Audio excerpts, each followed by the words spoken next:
ఒక తల్లి వచ్చింది. పెళ్ళై 17 సంవత్సరాలు అయింది బాబు, కానీ ఇంతవరకు నాకు సంతానం కలగలేదు. చాలామంది చేత మాటలు పడ్డాను, రకరకాల అవమానాలు పడ్డాను అని ఇదే శుక్రవారం రోజు ఉపవాసంతో వచ్చి కూర్చుంది. పాకలో ఇదే మాట చెప్పాను.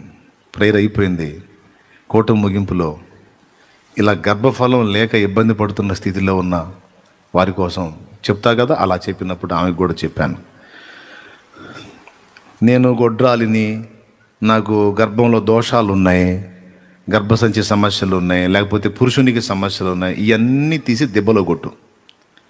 ఈ వ్యతిరేకంగా నువ్వు ఏర్పరచుకున్న ఆలోచనలు, నీటి బుడగలు ఉన్నాయి, ఆ బుడగలు ఉన్నాయి, ఈ బుడగలు, ఇవన్నీ మనుషుల మాటల్ని బట్టి, వాళ్ళ మాటలను విశ్వసించి నువ్వు ఏర్పరచుకున్న అభిప్రాయాలు, వాటన్నిటిని పక్కన పెట్టు. నీటి బుడగలు, గుండు బండల్ని పగలగొట్టి సముద్రాలని పాయలు చేసిన దేవుడికి నీ గర్భంలో ఉన్నటువంటి నీటి బుడగను తీసేయటం ఏమన్నా కష్టమా? నువ్వు దేవుడు నీ మీద పనిచేస్తాడని నమ్మో. దేవుడు నీ మీద తన చేయి ఉంచి దేవుడు నీలో తన కార్యము జరిగిస్తాడని నమ్ము నమ్ము నమ్ము నమ్ము నమ్ము నమ్ము నమ్ము నమ్ము నమ్ము. నేనేదో మంత్రం ప్రయోగించి ఒక మాట అట్లాగంటే ఏదో డిష్ అయ్యేది కాదు.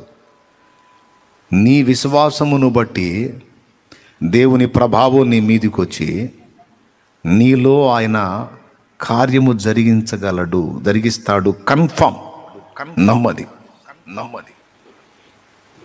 నీ గర్భదోషాలు తొలగించబడ్డాయి.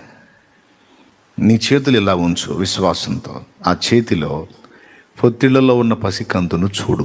నీ తలంపుల్లో విశ్వాసంతో పొత్తిళ్లలో ఉన్న పసికందు నీ చేతిలో ఉన్నాడు, విశ్వసించి చూడు.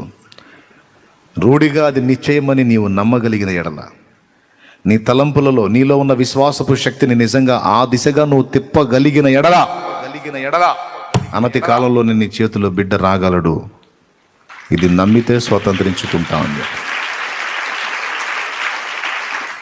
17 సంవత్సరాల తర్వాత, వివాహమై 17 ఏళ్ల తర్వాత ఒక బిడ్డ కాదు, 2 పిల్లల్ని ఆమె పొందింది.